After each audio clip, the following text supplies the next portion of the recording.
Emily Carter's feet were killing her. 11 hours into her shift at Joe's Diner, and the clock on the wall seemed to be moving backward. She refilled the coffee pot for what felt like the 100th time, her reflection in the chrome surface showing the exhaustion she felt deep in her bones. "Table 7 needs a refill," barked Mike, the night manager, as he hurried past with a tray of dishes.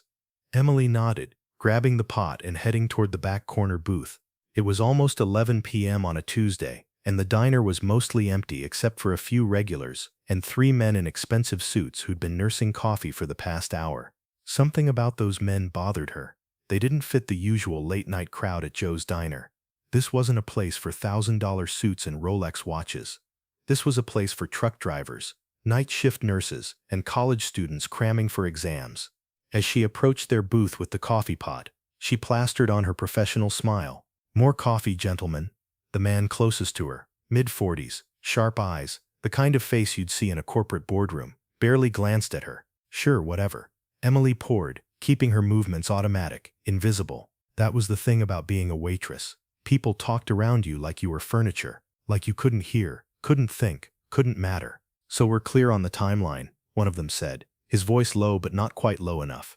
"Thursday night, exactly 9 p.m. The girl leaves ballet class at 8:45. She walks 3 blocks to her grandmother's apartment. That's our window." Emily's hand trembled slightly as she poured. She caught herself, steadying the pot. "Don't react. Don't show anything. Just keep pouring." "What about the mother?" another voice asked. "Works late shift at the hospital. Won't even know she's gone until morning. By then we'll have what we need from the father." Emily's heart was pounding so hard she was sure they could hear it. She finished pouring, her professional smile frozen in place. "Anything else I can get you?" "We're good," the first man said dismissively, not even looking at her. Emily walked away on legs that felt like rubber. Her mind was racing. They were planning to kidnap a child, a little girl, Thursday night, 3 days from now. She made it to the kitchen before her hands started shaking so badly she had to set down the coffee pot. "You okay?" Mike asked, noticing her pale face. Emily opened her mouth, then closed it. What was she going to say? That she'd overheard what might be a kidnapping plot? Who would believe her? She was just a waitress. Those were clearly powerful men. Lawyers, maybe, or businessmen. People with money and influence. "I'm fine," she lied. "Just tired." But she wasn't fine. As she went through the motions of her shift, clearing tables, refilling drinks, smiling at customers, her mind kept replaying that conversation. The little girl. Ballet class. 8:45. 3 blocks. The men in suits left around 11:30, leaving a generous tip. Emily stared at the $20 bill on the table like it was contaminated. Blood money, she thought. They were planning to destroy a family, and they'd tipped her $20. Her shift ended at midnight. As she walked to her car in the parking lot, her phone felt heavy in her pocket. She should call the police. That was the obvious answer. But what would she tell them? That she'd overheard a vague conversation. She didn't have names. She didn't have specifics. She didn't even know if what she'd heard was real or just paranoid misinterpretation. Maybe they were talking about a business deal. Maybe the girl was a metaphor for something corporate. Maybe she was overreacting. But in her gut, Emily knew. She'd heard the cold calculation in their voices, the casual cruelty. These weren't men discussing business. These were men planning a crime. She sat in her car for 20 minutes, phone in hand, staring at the screen. Finally she dialed. "Boston Police Department. How can I help you?" Emily's mouth went dry. I need to report something. I think I overheard people planning to kidnap a child." There was a pause. "Can you tell me your name and what you heard?" Emily explained, hating how thin it sounded. Overheard conversation. No names. No specific location beyond 3 blocks from ballet class. No description of the girl beyond her age and the fact that her mother worked at a hospital. "Ma'am," the dispatcher said, professional but skeptical. "Without more specific information, there's not much we can do. If you hear anything else or can provide more details, please call back." The line went dead. Emily sat there, feeling helpless and foolish. Of course they couldn't do anything. She had nothing concrete, just fragments of a conversation and a bad feeling. But what if she was right? What if, 3 days from now, a little girl disappeared and Emily had done nothing to stop it? Emily barely slept that night. By morning she'd made a decision. If the police couldn't help, she'd have to figure this out herself. She started with what she knew. The men had mentioned a ballet class at 8:45. How many ballet studios in Boston had classes ending at that time on Thursday nights? She spent her morning off calling every dance studio in the city, pretending to be a mother looking for classes for her daughter. On her 6th call, she hit something. "Oh yes," the receptionist at Boston Ballet Academy said cheerfully. Our intermediate class for ages 7 to 9 ends at 8:45 on Thursdays. Would you like to schedule a trial class? Emily's heart raced. That's perfect. And where exactly is the studio located? She got the address, downtown Boston, near the financial district. The area was busy, lots of foot traffic during the day, but quieter at night. A child walking alone at that hour would be vulnerable. Next, she needed to figure out which child. The mother worked late shift at a hospital. Emily called the 3 major hospitals in the area, but hit a wall. Patient and employee information was confidential. Of course it was. She was at work that evening, distracted and anxious, when she noticed something. One of her regular customers, Dr. Patricia Chen, was having dinner with her mother. Emily had served them dozens of times. Dr. Chen was an ER physician at Boston General, and she always came in after her shift, which ended around 11 p.m. Emily's mind clicked into place. Late shift at a hospital. Dr. Chen had mentioned her daughter took ballet. She'd shown Emily photos once, a bright-eyed little girl named Sarah. No, it couldn't be. The coincidence was too horrible. But as Emily watched Dr. Chen laugh with her mother, completely unaware of any danger, she knew. Somehow, she knew. Those men were planning to take Sarah Chen. Emily's hands shook as she poured water. She had to be sure. She had to know if Sarah was in that Thursday night ballet class. Dr. Chen, Emily said, approaching their table with what she hoped was a casual smile. How's Sarah doing? Still loving ballet? Dr. Chen's face lit up. Oh, she's obsessed. She has class Thursday nights, and she talks about it all week. Emily felt her stomach drop. That's wonderful. Must be hard being at work during her classes though. My mother usually picks her up. Dr. Chen gestured to the elderly woman beside her. But this Thursday she's out of town, so Sarah's walking to her grandmother's apartment after class. It's only 3 blocks, and she's very responsible for 8 years old. 3 blocks. Thursday night, 8-year-old girl. Emily barely heard the rest of the conversation. She went through the motions of serving them, her mind screaming. She'd found them. She knew who the target was. She knew when and where. But knowing made it worse. Because now if she did nothing and something happened to Sarah Chen, it would be her fault. After Dr. Chen and her mother left, Emily made a decision. She couldn't wait for the police to take her seriously. She couldn't let 3 more days pass. She had to act now. She found Dr. Chen's contact information in the diner's regular customer file, something Mike kept for birthday promotions. It felt like a violation to use it, but this was life or death. That night, after her shift, Emily called. Dr. Chen, this is Emily, from Joe's Diner. I'm so sorry to call you like this, but I need to tell you something important. It's about Sarah. There was a pause. Emily, is everything okay? No, it's not. Emily took a deep breath. I overheard some men at the diner last night. They were planning to kidnap a child on Thursday night. A girl who takes ballet class that ends at 8:45 and walks 3 blocks to her grandmother's apartment. Dr. Chen, I think they're planning to take Sarah. The silence on the other end was deafening. I know how this sounds, Emily continued quickly. I know you probably think I'm crazy, but I heard them. They knew specific details. They mentioned your late shift at the hospital. They're planning to use Sarah to get to you or someone you know. Please, you have to believe me. Emily, Dr. Chen's voice was carefully controlled. Did you call the police? Yes. They said without more information there's nothing they can do. But I know what I heard. These men were serious. They were organized. They had a plan. Another long silence. Then, can you describe these men? Emily closed her eyes, picturing them. 3 men, all in expensive suits. The main one was maybe mid-40s, Caucasian, dark hair, very cold eyes, the kind of person who's used to getting what they want. The other 2 deferred to him. They looked like corporate types, but the way they talked, Dr. Chen, these weren't amateurs. They were professionals. I need to think about this, Dr. Chen said slowly. Thank you for calling. I need to process this. The line went dead. Emily sat there, feeling like she'd just made everything worse. Dr. Chen probably thought she was insane, or dangerous, or both. But what else could she do? She'd tried the police. She'd tried warning the mother. She was running out of options, and time was running out. The next morning, Emily's phone rang. Unknown number. Is this Emily Carter? A man's voice, professional and serious. Yes, this is Detective Marcus Webb, Boston PD. Dr. Patricia Chen contacted us about a conversation you had regarding a potential threat to her daughter. I'd like to meet with you to discuss what you heard. Emily's relief was overwhelming. Yes, absolutely. When? They met at a coffee shop an hour later. Detective Webb was a tall African-American man in his mid-40s with intelligent eyes that studied Emily carefully as she recounted everything. And you're certain about what you heard? He asked when she finished. I know how it sounds, Emily said. I'm just a waitress who overheard something. But detective, I've worked at that diner for 5 years. I've heard thousands of conversations. This was different. The way they talked about that little girl, like she was just a chess piece. The cold calculation. I'm not making this up. Detective Webb nodded slowly. Dr. Chen mentioned her husband is a federal prosecutor. He's currently working on a major organized crime case. If what you heard is legitimate, this could be retaliation or leverage. Emily's eyes widened. So you believe me? I believe you heard something that concerned you enough to risk looking foolish, he said. That takes courage. Now I need you to help me figure out if this is a credible threat. Over the next hour, Detective Webb had Emily describe everything in excruciating detail. The men's appearances, their exact words, their body language, anything she could remember. He showed her photos of known criminals and associates of the crime family that Dr. Chen's husband was prosecuting. That one, Emily said, pointing to a photo. That's the main guy, the one who did most of the talking. Detective Webb's expression darkened. That's Vincent Mallory. He's the number 2 in the Romano crime family. If he's involved, this is very real and very dangerous. He pulled out his phone and made several calls. Within minutes, a plan was forming. They had 3 days until Thursday night. 3 days to set a trap. Miss Carter, Detective Webb said seriously, you've stumbled into something much bigger than you realized. Vincent Mallory doesn't plan kidnappings casually. This is organized, well-funded, and dangerous.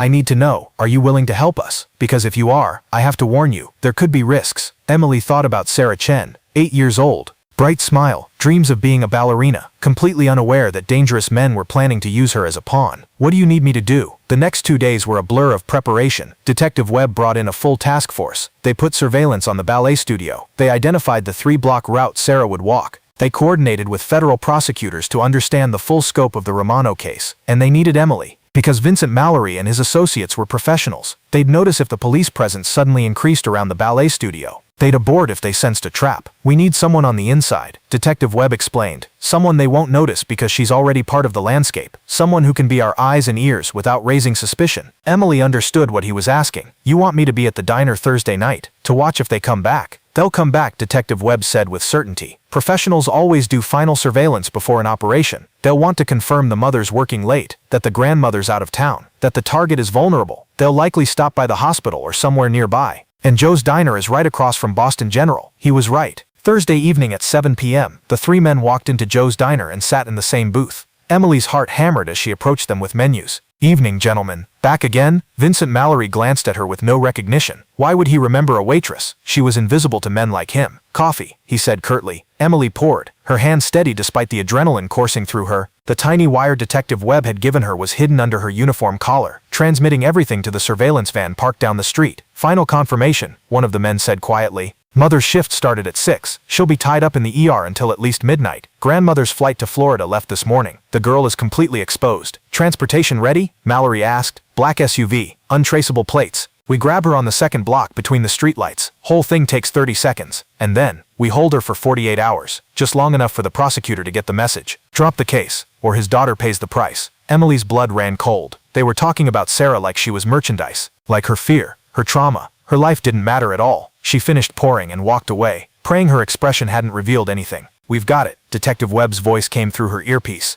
tiny and invisible. Emily, you did amazing. Now get somewhere safe. At 8:30 p.m., Sarah Chen walked out of Boston Ballet Academy with her pink backpack and a smile on her face. She had no idea that 30 law enforcement officers were positioned around her. She didn't know that her father had been briefed on the threat. She didn't know that the woman walking her dog on the corner was an undercover cop, or that the maintenance worker fixing a streetlight was FBI. All Sarah knew was that she needed to walk 3 blocks to her grandmother's apartment, and she was responsible and brave enough to do it alone. Emily watched from her position in the diner, her stomach in knots. Detective Webb had wanted her away from the scene, but she'd insisted on staying. She needed to see this through. She needed to know Sarah was safe. The black SUV appeared exactly where the surveillance team predicted. It slowed as Sarah walked past the darkened stretch between streetlights on the 2nd block. The doors opened. 2 men stepped out, and then everything happened at once. Police! Hands up, down on the ground. The street erupted with law enforcement. Officers appeared from every direction, from doorways, from parked cars, from around corners. The 2 men from the SUV were tackled before they could reach Sarah. The driver tried to flee and was immediately blocked by an unmarked police vehicle. Inside the diner, Vincent Mallory stood up, his face going pale as he saw through the window what was happening. Vincent Mallory, Detective Webb's voice came from behind him. You're under arrest for conspiracy to commit kidnapping, extortion, and about 17 other charges I'm going to enjoy reading to you. Mallory's eyes swept the diner, landing on Emily. Recognition dawned, followed by fury. You, he hissed. The waitress. Emily met his gaze without flinching. I'm not just a waitress, she said quietly. I'm someone who gives a damn about an 8-year-old girl who deserves to go home safe. As Detective Webb led Mallory away in handcuffs, Emily's legs finally gave out. She sat down hard in the nearest booth, shaking. It was over. Sarah was safe. The men were caught. It was over. The story exploded across Boston news within hours. Waitress helps foil kidnapping plot. Emily's phone wouldn't stop ringing. Reporters, producers, people wanting interviews. She ignored them all. What she couldn't ignore was the knock on her apartment door the next morning. Dr. Patricia Chen stood there, her eyes red from crying. Beside her was her husband, federal prosecutor David Chen, and between them, holding both their hands, was Sarah. Emily, Dr. Chen's voice broke. I didn't believe you. When you called, I thought you were mistaken, or confused, or maybe even dangerous. I almost didn't call the police. But you did, Emily said softly. That's what matters. You saved my daughter's life. David Chen's voice was thick with emotion. You heard something terrible, and you didn't look away. You didn't tell yourself it wasn't your problem. You acted. You put yourself at risk for a child you'd never even met. Sarah stepped forward, holding out a drawing. It showed a stick figure in a waitress uniform with a cape, next to a smaller stick figure holding a ballet slipper. Above it, in careful child's handwriting, "Thank you for being my hero." Emily took the drawing with trembling hands, tears streaming down her face. I'm not a hero, sweetheart. I couldn't let something bad happen to you. That's what heroes do, Sarah said seriously. They don't let bad things happen. The media attention was overwhelming.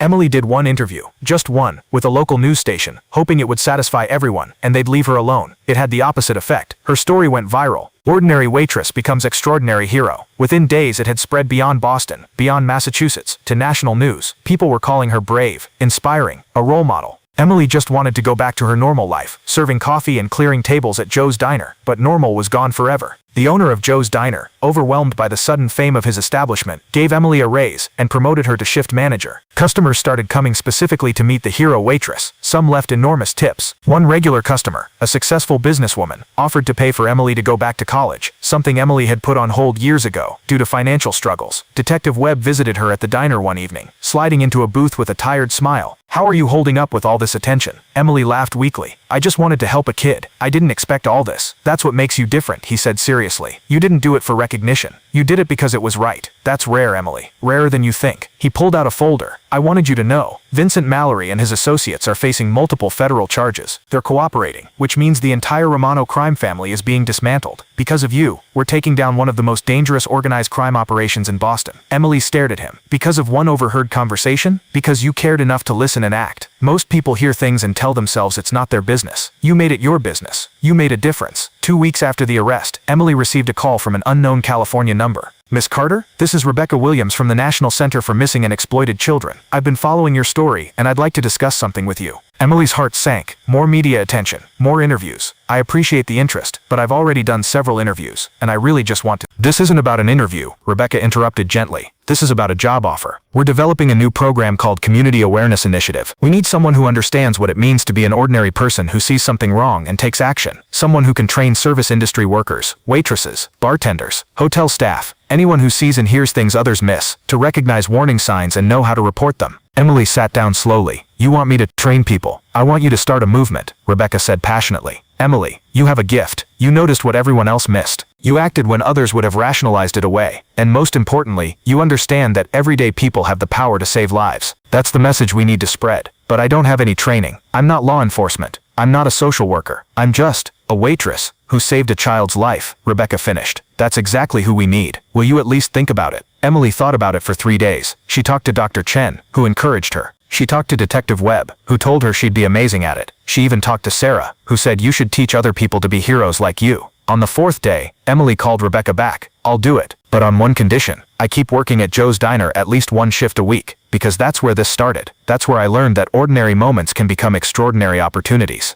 Deal, Rebecca said immediately. 6 months later, Emily stood in front of a room full of service industry workers in Chicago, waitresses, bartenders, hotel clerks, taxi drivers, all people who moved through the world quietly, often invisible to those around them. My name is Emily Carter, she began, and 6 months ago, I overheard a conversation that changed my life. 3 men in expensive suits were planning to kidnap an 8-year-old girl, and I almost did nothing. She let that sink in. I almost told myself I'd misunderstood. I almost convinced myself it wasn't my business. I almost walked away. And if I had, an innocent child would have been used as leverage in a crime family's war against justice. Emily clicked to the next slide. A photo of Sarah Chen, smiling in her ballet outfit. This is Sarah. She's 9 now. She still takes ballet. She still walks home sometimes. And she's safe because I chose to act instead of ignoring what I heard. She looked around the room. Every single person in this room has the same power I had. You see things. You hear things. You're present in moments where crimes are planned, where abuse is happening, where someone needs help. And most of the time you tell yourself it's not your problem. A hand went up. A young woman in the back. But what if we're wrong? What if we report something and it's nothing? We could lose our jobs, get sued, look crazy. Valid concern. Emily nodded. And yes, there's risk. But let me ask you this. Would you rather risk looking foolish, or risk a child being harmed because you stayed silent? Because those are your only two options. There's no middle ground. She shared her story in detail. The overheard conversation, the doubt, the fear, the decision to act despite uncertainty. She talked about working with Detective Webb. She talked about the surveillance operation. She talked about watching Sarah walk out of ballet class, not knowing she was surrounded by protection. Here's what I learned, Emily said. Trust your instincts. If something feels wrong, it probably is. Don't talk yourself out of caring, and know that you don't have to solve the problem yourself. You just have to report it to people who can. She spent the next 2 hours teaching them the basics: warning signs of human trafficking, indicators of child abuse, how to recognize potential kidnapping plots, when and how to report suspicions without putting themselves at risk. You're not police, she emphasized. You're not investigators. You're eyes and ears. You're the people who care enough to say something when you see something. That's all it takes. The Community Awareness Initiative exploded. Emily's training sessions were requested in dozens of cities. Service industry workers wanted to learn. Businesses wanted their staff trained. Law enforcement agencies wanted to partner. Emily found herself traveling the country, sharing her story and teaching others to recognize and report suspicious activity.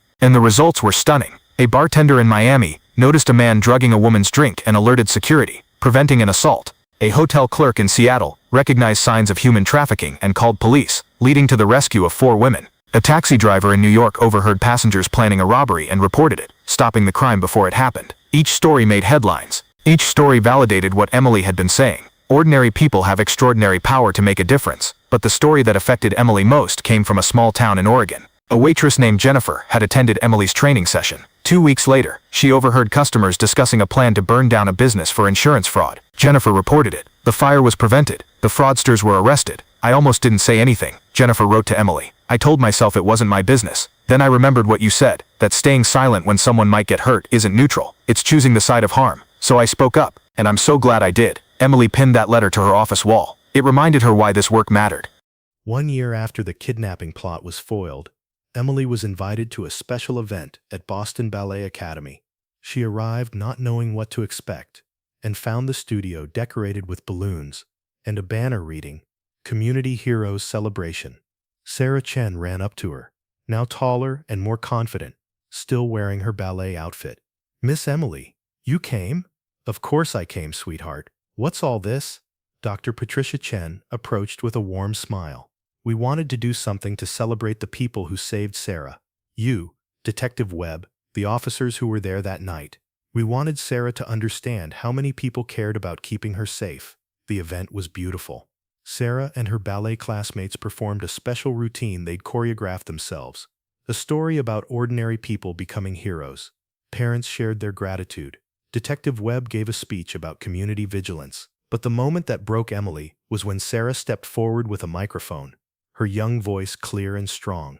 "When I was 8, bad people wanted to hurt me. But Miss Emily heard them talking, and she didn't ignore it. She saved me. And then she decided to teach other people how to save kids too. Because of Miss Emily, lots of people are safer now. Not just me." Sarah looked directly at Emily. "Miss Emily says she's not a hero, but I think heroes are just regular people who choose to help. And that's what Miss Emily is. A regular person who helps. And that's the best kind of hero there is." The room erupted in applause. Emily wiped tears from her face, overwhelmed. Later, as parents and students mingled over refreshments, David Chen pulled Emily aside. "I need to tell you something. The Romano case went to trial last month. Verdicts came back yesterday. Guilty on all counts. The entire organization is dismantled. And it's because you gave us the initial break we needed." He paused, his voice thick with emotion. "Vincent Mallory got 45 years, no parole. He'll never be able to hurt another child, never be able to use another family as leverage. And that's because a waitress at a diner cared enough to listen and act." Emily thought about that night in the diner, how close she'd come to dismissing what she'd heard. How easy it would have been to tell herself it wasn't her problem. "I almost didn't report it," she admitted. "I almost talked myself out of it." "But you didn't," David said firmly. "That's what matters. You chose courage over convenience. You chose to protect a child over protecting your own comfort. That's heroism, Emily. Real, genuine heroism." Not everyone was thrilled with Emily's growing influence. 2 years into her work with the Community Awareness Initiative, she faced her first major backlash. A restaurant chain was sued when an employee reported suspected child abuse happening at a table. The report turned out to be a misunderstanding, a father helping his autistic son through a meltdown. The family was traumatized by the police response. They sued for defamation and emotional distress. The case made national news. Critics argued that Emily's training was creating a culture of paranoia and false accusations, that she was encouraging untrained civilians to play detective with real people's lives. The lawsuit named Emily specifically, claiming her training materials promoted reckless reporting without adequate verification. Emily was devastated. She'd spent 2 years teaching people to speak up when they saw something wrong. Now she was being told she'd gone too far, that she was causing harm instead of preventing it. Detective Webb, now a frequent collaborator and friend, found her in her office at the NCMC headquarters, staring at the lawsuit documents. "Don't let this derail you," he said firmly. "What happened was unfortunate. The employee made a mistake. But mistakes don't negate the hundreds of real threats that have been stopped because of your training." "But what if I'm teaching people wrong?" Emily's voice cracked. "What if I'm creating vigilantes instead of aware citizens? What if I'm doing more harm than good?" Webb sat down across from her. "Emily, in the 2 years since you started this program, do you know how many legitimate threats have been reported and stopped? 372. Trafficking victims rescued, kidnappings prevented, assaults stopped, frauds reported. And yes, there have been 23 false reports. That's a 6% error rate. Law enforcement would kill for that kind of accuracy." He leaned forward. "Is 6% too much? Maybe. Should we refine the training to reduce false reports? Absolutely. But should you stop teaching people to care and report suspicious activity? Hell no." Emily didn't stop, but she did evolve. She brought in child psychologists, legal experts, and law enforcement trainers to refine her curriculum. They developed clearer guidelines for what constituted reportable concerns versus misunderstandings. The new training emphasized context, patterns, and the difference between something feels off and something is definitely wrong. They created a reporting hierarchy: when to alert management, when to call a hotline, when to call 911. Most importantly, Emily added a module on cultural sensitivity and disabilities awareness. She brought in the father from the lawsuit, with his permission to share his perspective. "My son has autism," he explained to a training session in Denver.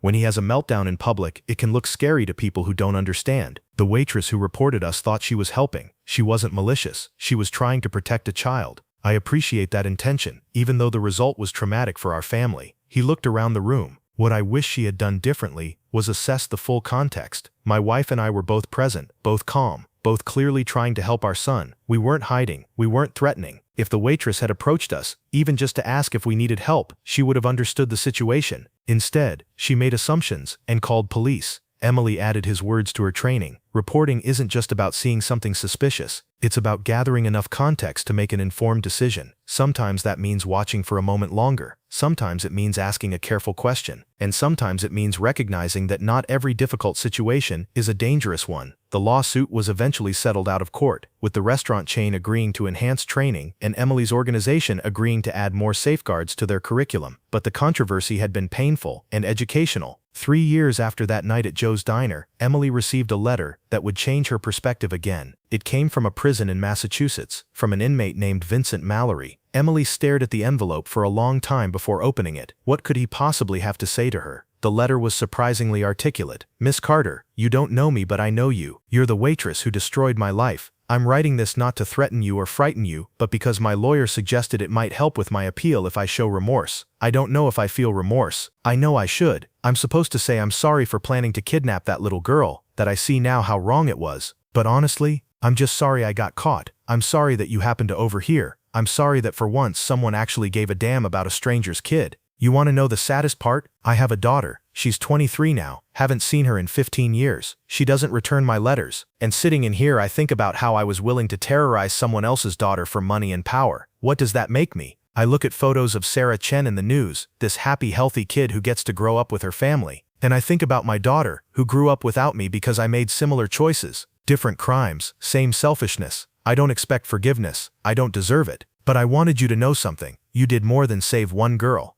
You exposed a system that was destroying families for profit. The Romano organization is gone. No more kids used as leverage. No more families torn apart for our games. That's because of you. A waitress who gave a damn. I'm teaching a program here in prison now. It's for inmates with kids. Teaching them to think about their children before they commit crimes. Teaching them what I learned too late, that the choices we make ripple out beyond ourselves. They asked me why I wanted to teach this program. I told them about the waitress who heard me plan to kidnap a child and chose to stop me. I told them that if someone had stopped me 20 years earlier, maybe my own daughter would still speak to me. Maybe I want to be the person who stops the next version of me. You saved one kid, Miss Carter. But you taught me that every kid matters. Even mine, whom I failed. Even Sarah Chen, whom I tried to hurt. Maybe that's worth something. Emily read the letter 3 times. She didn't know how to feel. Anger, sympathy, validation, all of it. She showed it to Detective Webb. Do you think he's sincere? Webb read it carefully. Does it matter whether he truly feels remorse or he's just trying to look good for parole? The result is the same. He's teaching other inmates to think about consequences. That's a win. Should I respond? Emily asked. Webb considered. Only if you want to. You don't owe him anything. But if you think there's value in continuing that conversation, he trailed off, leaving the decision to her. Emily thought about it for a week. Finally, she wrote back, Mr. Mallory, I received your letter. I don't forgive you. Forgiveness isn't mine to give. It belongs to Sarah and her family, and possibly to your own daughter. But I acknowledge your words. You're right that choices ripple outward. The choice you made to plan that kidnapping rippled into terror for a family. My choice to report it rippled into your arrest and imprisonment. Your choice now to teach other inmates ripples into potentially preventing future crimes. We're all creating ripples, all the time. The question is whether we create ripples of harm or healing. You created harm for years. Now you have an opportunity to create healing. I hope you take it seriously. Not for me, not even for yourself, but for every person whose life you might influence behind those walls. Every inmate who might think twice about a crime because of something you said. Every kid who might grow up with a parent because you convinced someone to make a different choice. That's how we change the world, Mr. Mallory. One choice at a time. One ripple at a time. You can't undo the past, but you can influence the future. Make it count. 5 years after that transformative night at Joe's Diner, the Community Awareness Initiative had become a national movement.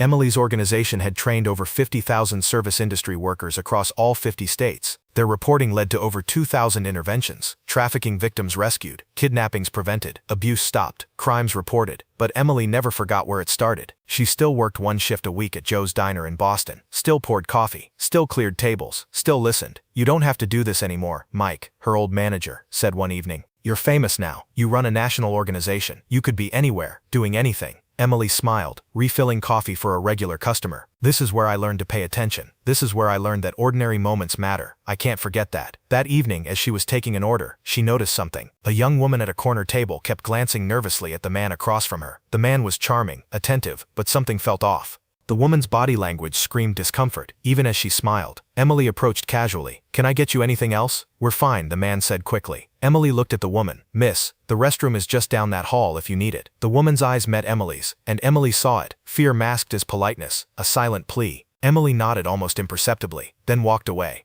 She immediately found Mike. Table 12. The woman looks uncomfortable. I think she might need help but can't ask for it. Mike, trained by Emily's years of emphasis on awareness, didn't question it. I'll call it in. Within minutes, a female police officer in plain clothes entered the diner as a customer and positioned herself near table 12. When the young woman excused herself to the restroom, the officer followed. 10 minutes later, the woman left through the back door with the officer. The man at the table, realizing something was wrong, tried to leave and was met by 2 uniformed officers at the front door. Later, Emily learned the full story. The woman had been on a first date with someone she'd met online. He'd seemed normal, but during dinner, he'd made increasingly threatening comments. She'd been afraid to leave, afraid of what he might do. Emily's intervention had given her an escape route. You did it again, Detective Webb said. When he heard about it, he'd become something of a permanent consultant to Emily's organization. 5 years later, still saving people. Emily shrugged. I was just paying attention. Anyone could have done it, but most people don't, Webb said seriously. That's the difference. That's why this work matters. On the 6th anniversary of the night she'd overheard Vincent Mallory's kidnapping plot, Emily was invited to speak at a national law enforcement conference in Washington, D.C. The keynote address to 5,000 police officers, federal agents, and security professionals. She stood at the podium, looking out at the sea of uniforms and suits, and felt the weight of how far she'd come from that exhausted waitress with aching feet. 6 years ago, she began, I was nobody important. Just a waitress at a diner, working a double shift, tired and ready to go home, and I overheard 3 men planning to kidnap an 8-year-old girl. She told the story again, even though many in the audience had heard it before. Because the story wasn't really about her, it was about what's possible when ordinary people choose to care. Here's what I've learned in 6 years of this work, Emily continued. We tell ourselves that making a difference requires power, or authority, or special skills. We tell ourselves that big problems need big solutions from important people, but that's not true. She clicked to a slide showing statistics from the Community Awareness Initiative. In 6 years, 50,000 trained civilians have reported over 2,000 legitimate threats. Not police officers, not federal agents, waitresses, bartenders, hotel clerks, Uber drivers. Ordinary people who were taught to pay attention and empowered to speak up. Another slide. Photos of rescued trafficking victims, prevented crimes, safe children. Each of these people is alive and safe because someone who wasn't a trained professional cared enough to report something suspicious. A bartender in Miami, a hotel clerk in Seattle, a taxi driver in New York. People who could have looked away but didn't. Emily's voice grew passionate. We talk about see something, say something, like it's simple, but it's not simple. It requires courage. It requires overcoming the voice in your head that says it's not my business, or I might be wrong, or someone else will handle it. It requires choosing discomfort over indifference. She paused, looking around the room. Every person in this room has chosen a career in protecting others. You've dedicated your lives to public safety. But you can't be everywhere. You can't see everything. You need partners in the community who are your eyes and ears.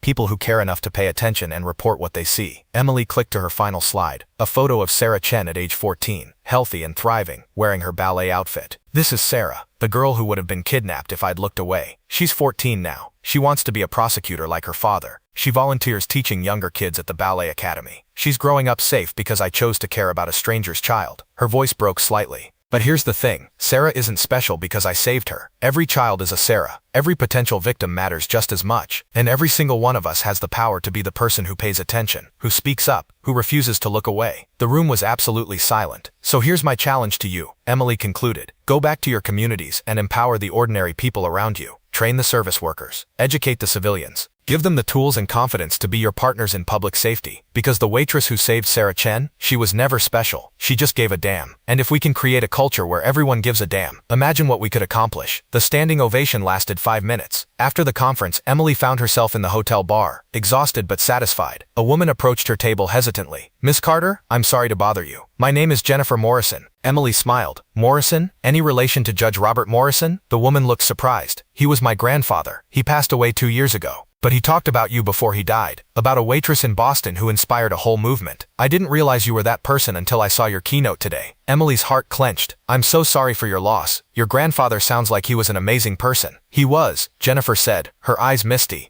And he would have loved what you're doing. He always said the justice system needed more humanity, more compassion, more ordinary people willing to do extraordinary things. She pulled out a worn envelope. He left this for you. Asked me to find you and give it to you if I ever got the chance. I've been carrying it for 2 years, hoping I'd run into you. Emily opened the envelope with shaking hands. Inside was a letter in elegant handwriting. Dear Emily, if you're reading this, I'm gone. But I wanted you to know something before I left this world. What you did, reporting that kidnapping plot, saving that child, building a movement around ordinary people doing extraordinary things. It gave me hope. Hope that the next generation understands what I spent 30 years trying to teach from the bench. That justice isn't just about law. It's about humanity. It's about seeing people instead of problems. It's about choosing compassion even when it's difficult. You are living proof that one person, with no power or authority, can change the world simply by choosing to care. You reminded me why I became a judge. You reminded me that ordinary people are capable of extraordinary goodness. Keep doing this work, Emily. Keep teaching people to pay attention. Keep showing them that their choices matter. Keep proving that heroism doesn't require a badge or a title, just a willing heart. The world needs more people like you. But more than that, the world needs more people who understand that they can be like you. That's the real gift you're giving. You're not just saving people. You're teaching others how to save people. That ripple effect, that's how we change everything. Thank you for giving this old judge hope in his final years. Thank you for proving that humanity isn't dead, it's just waiting for someone brave enough to act on it. With deepest respect and admiration, Judge Robert Morrison. Emily couldn't see through her tears. She clutched the letter, feeling the weight of words from a man she'd never met but who had somehow understood exactly what she was trying to do. Your grandfather was right, she finally managed to say to Jennifer. This isn't about me being special. It's about showing people they already have the power to make a difference. They just have to choose to use it. Jennifer smiled. He knew that, and he wanted you to know that your work matters. Not just the lives you've directly saved, but the culture shift you're creating, making people understand that looking away is a choice, and caring is a choice, and that we all have the power to choose. 8 years after that night at Joe's Diner, Emily watched from the audience as Sarah Chen, now 16, gave a TED Talk. When I was 8 years old, Sarah began, her voice clear and confident. Bad men planned to kidnap me. They were going to use me to threaten my father, who was prosecuting them. They had a plan. They had resources. They had power. She paused for effect, but they didn't count on Emily Carter, a waitress who overheard their conversation and chose to care about a child she'd never met, a woman who had no legal obligation to get involved but couldn't morally look away. Sarah clicked to a photo of Emily at Joe's Diner. Emily saved my life. But more than that, she taught me something that shaped who I am today. She taught me that we all have a choice in every moment to care or not to care, to act or to look away. To be someone who makes a difference or someone who lets bad things happen. Another slide showing Emily training service workers. Because of Emily's work, thousands of people have been saved. Human trafficking victims, kidnapping targets, abuse victims, people who would have suffered if someone hadn't cared enough to speak up. Sarah's voice grew passionate. But here's what I want to talk about today. It's not just about the dramatic rescues. It's about creating a culture where we're all responsible for each other. Where we don't walk past someone in trouble and tell ourselves it's not our problem. Where we pay attention to the world around us and act when we see something wrong. She told stories from Emily's training programs. The bartender who stopped an assault. The hotel clerk who rescued trafficking victims. The taxi driver who prevented a robbery. These weren't trained professionals. These were ordinary people who were taught to recognize warning signs and given the courage to report them. Sarah clicked to her final slide. A quote from Emily. Heroism doesn't require special powers. It just requires giving a damn. That's the message I want to leave you with today. Sarah concluded. You don't need to be special to make a difference. You don't need power or authority or training. You just need to care enough to pay attention and brave enough to act. Because somewhere, right now, someone is in danger, and the person who can save them might be an ordinary person who makes the extraordinary choice to care. The applause was thunderous. Emily, sitting in the audience, wiped tears from her face. After the talk, Sarah found her backstage. Did I do okay?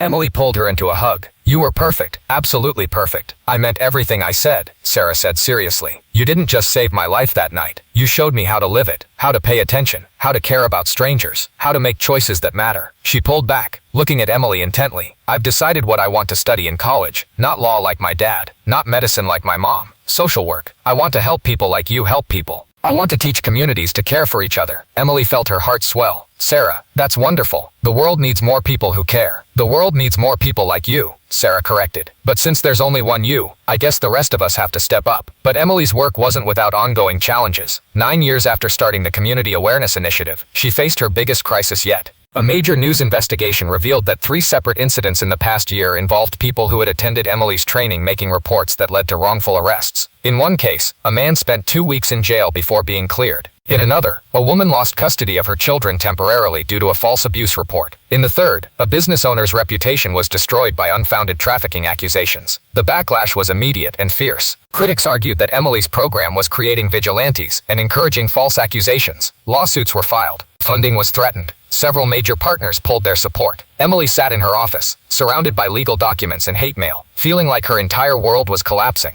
Detective Webb, who had been with her from the beginning, found her there late one night. You okay? No, Emily admitted. Maybe they're right. Maybe I've created something dangerous. Maybe I should shut it all down. Webb sat down across from her. Emily, in 9 years, your program has trained 75,000 people. Those people have reported 3,000 legitimate threats, 3,000 lives saved or protected. And yes, there have been 32 false reports. That's a 0.04% error rate. 32 innocent people suffered because of false accusations, Emily said miserably. That's 32 too many. You're right, Webb said seriously. It is too many. But Emily, what's the alternative? Go back to a world where no one reports anything? Where people look away from trafficking and abuse and kidnappings because they're afraid of being wrong? He leaned forward. The question isn't whether your program is perfect. It's whether it's better than the alternative. And the math is pretty clear. 3,000 people saved, 32 wrongly accused. That's not ideal, but it's a hell of a lot better than 3,000 people not saved because everyone stayed silent. But how do we reduce the false reports? Emily asked desperately. We refine, we improve, we add more safeguards, Webb said. We don't give up because we're not perfect. We get better. Emily took Webb's advice to heart. She didn't shut down the program, but she did overhaul it. She brought in ethicists, civil rights lawyers, and wrongful conviction advocates.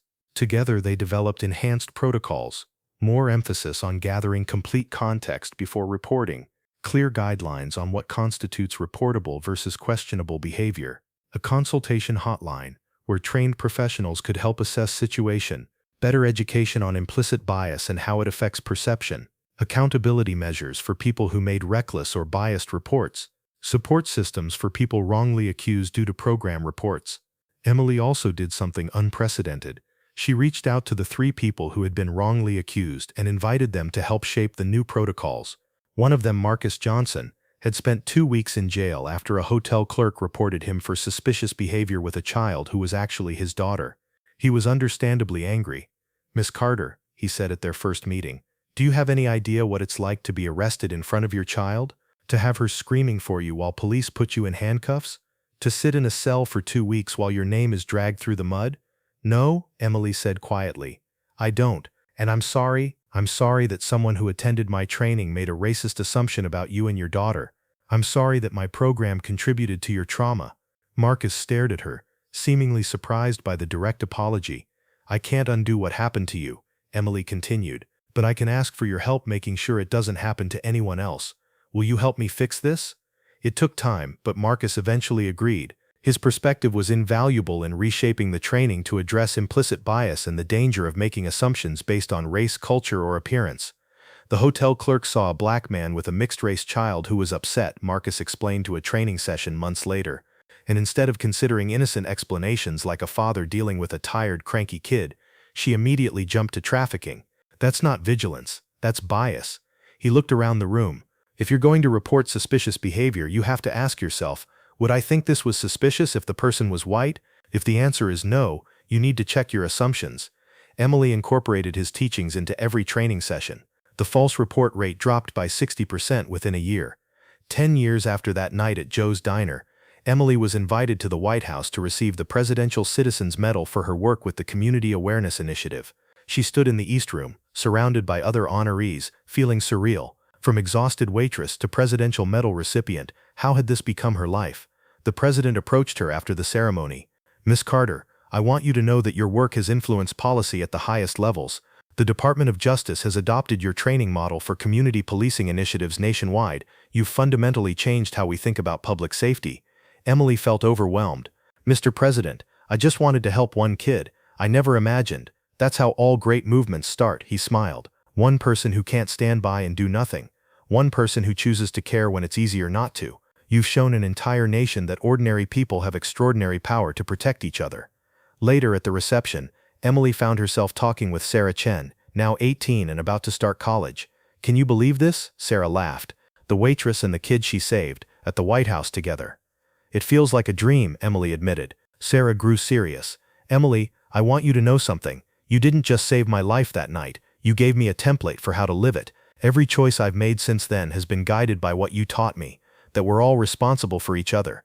That looking away is never neutral. That caring is always the right choice. She pulled out her phone and showed Emily a video. This is from last month. I was at a party and saw a guy trying to lead a drunk girl upstairs. Everyone else ignored it.